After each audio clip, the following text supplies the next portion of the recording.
اعوذ باللہ من الشیطان الرجیم، بسم اللہ الرحمن الرحیم۔ ویلکم ٹو یوٹیوب حکیم احمد رضا دیوان حاضر خدمت ہے۔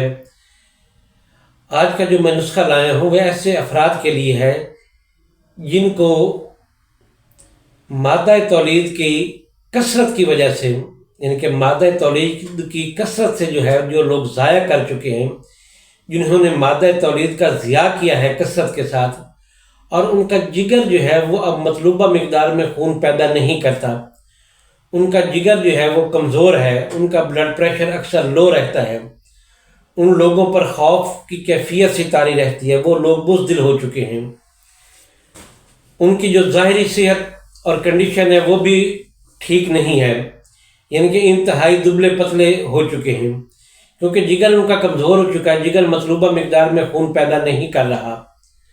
دوسرا یہ ہے کہ جس وقت ان کو شہوت آتی ہے تو ان کی شہوت آ کے گر جاتی ہے۔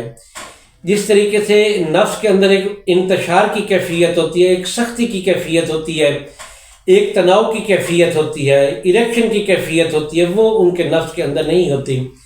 یوں ہی شہوت آتی ہے، ان کا نفس وہ گر جاتا ہے، کمزور پڑ جاتا ہے۔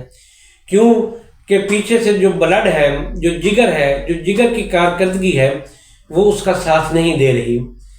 دماغ انتہائی کمزور ہو چکا ہے، مادہ تولید انتہائی پتلا ہے، بلکہ یوں سمجھے کہ مادہ تولید جس طریقے سے خشک ہو جاتا ہے ختم ہو جاتا ہے، یہ کیفیت ہے۔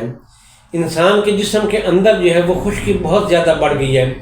کبھی کبھار ان کو قبض کی کیفیت ہوتی ہے، کبھی کبھار ان کو قے کی کیفیت ہوتی ہے، اور جب شہوت آئے تو وہ بھی ان کا ساتھ نہیں دیتی۔ جگر انتہائی کمزور ہو چکا ہے۔ تو ایسے افراد کے لیے ایک میں مختصر سا نسخہ بیان کرتا ہوں کہ آپ نے اس طریقے سے کرنا ہے کہ کشتہ فولاد وہ 10 گرام لینا ہے۔ اس کے اندر آپ نے کشتہ چاندی وہ بھی 10 گرام لینا ہے، اور کشتہ عقیق وہ بھی 10 گرام لینا ہے، کشتہ مروارید بھی 10 گرام لینا ہے۔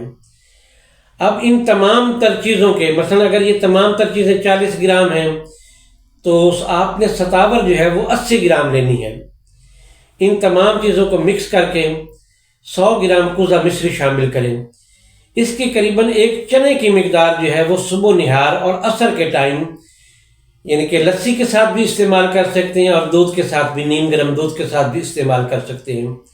انشاءاللہ تعالی جو لوگ بنائیں گے مجھے دعاؤں میں یاد رکھیں گے۔ اجازت دیں، اللہ حافظ۔